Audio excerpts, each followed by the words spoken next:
So yeah, this is just one of them quick tag videos. Originally I believe it was just Jane's tag idea, and then I've taken the kind of inspiration from Tami. The links will both be somewhere, who knows. But yeah, it's a really interesting tag. It's fragrances from then now, or from now then.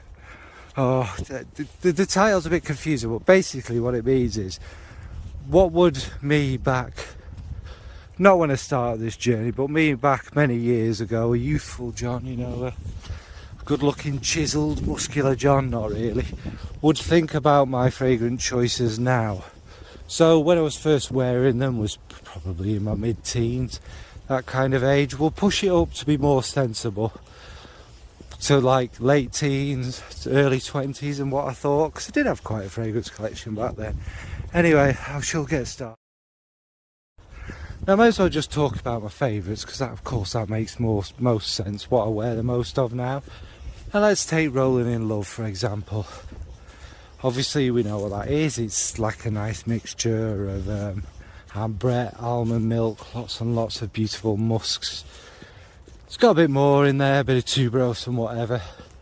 What would John have thought back then? Do you know what? I think my taste hasn't massively, it's changed, don't get me wrong. I wouldn't have even known Killian existed back then, even if it did, I can't remember.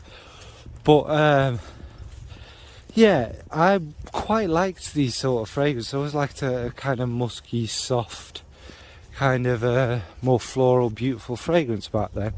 So I think with that one particularly, I think John would have agreed. Now one of my favourites now was a favourite back then. It was probably my first one, so I've got to mention it, and that's Dew Pomme. Now I think if I'd gone back in time to that John and gone, what do you think of this, mate? I think that John would probably gone, why are you still wearing that, mate? Have things not moved on? Is things in the future just exactly the same perfumes? Get some creativity, man. Although I would then persuade this John, it's quite weird this, isn't it, talking to yourself. I'd then persuade that John that actually, just because something's old doesn't mean it's not great still, and that all these fantastic perfumes that still exist now in the future, this is still one of my favourites. So I think that John will go, alright, fair enough, yes, this is a great fragrance and I've got to keep wearing it. So that's Dew Pomme. Next one, obviously I'm not going to go with all ones that I've liked. Noir de Noir from Tom Ford actually is a good one, of one old John would have probably kind of been, what the actual chuff? What is this? This is rose? You can't wear roses. Roses smell all old ladyish, which is how we all think back in them days, isn't it?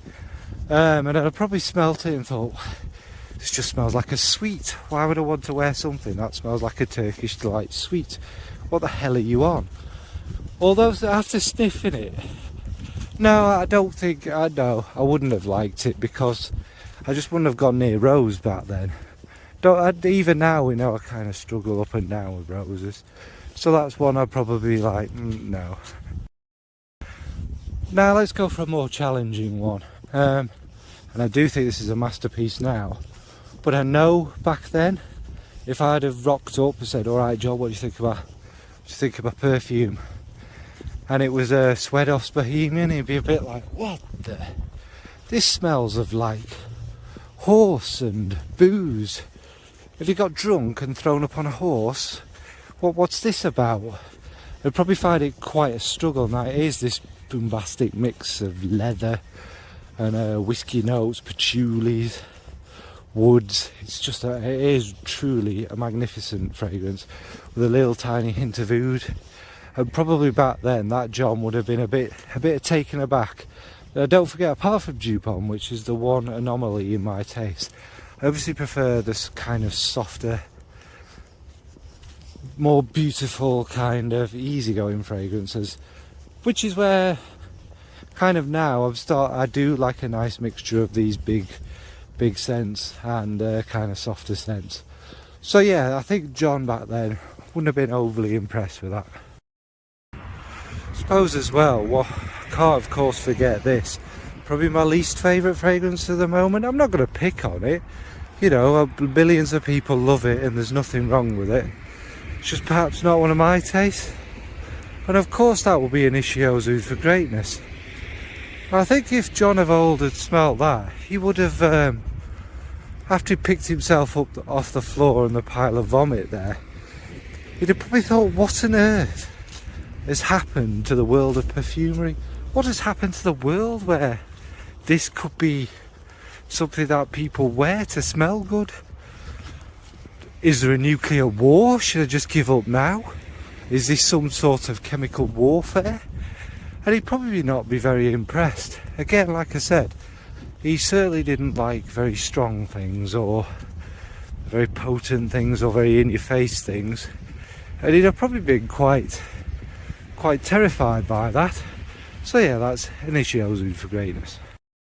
And then the last one, we'll go for one of the natural ones I've got. Let's go for Rising Lotus, which I've obviously spoke quite a lot about recently. It is just a beautiful, watery, floral, kind of darker, just water lilies and lotuses floating down a river, kind of very beautifully natural, realistic one. Now I think old John would have gone, probably would have said this about a lot of these fragrances as well. He would have gone, oh, that's really beautiful. You've developed a really good taste, John. I think I'd even wear that now. Which I probably would have back then, to be fair. Then he'd probably go, well, how much was that then? And I'd be like, and he'd be like, what the?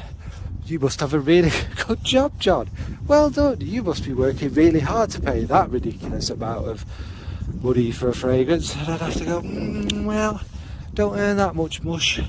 This is the future for you.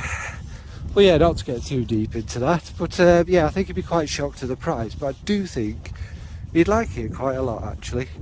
So yeah, that's the last.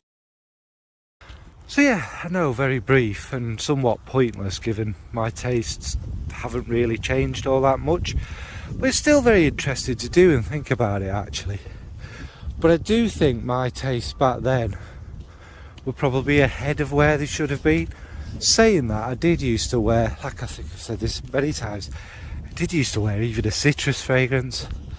That Armani White was quite citric and it kind of very Italian smelling and summery, and which you wouldn't think I'd ever wear. But I did enjoy it. I'd probably, do you know what, if I could find that now I'd still wear it. But anyway, just a very brief video. Bit of fun really, you know, I'm trying to balance a serious long video with more kind of short snappy videos, which is probably ruined by the wind, I can't really tell. Anyway, thanks folks. What about you? What would you of the past think of you in the future's fragrance taste? God, such a complicated one. Right, thanks folks, bye.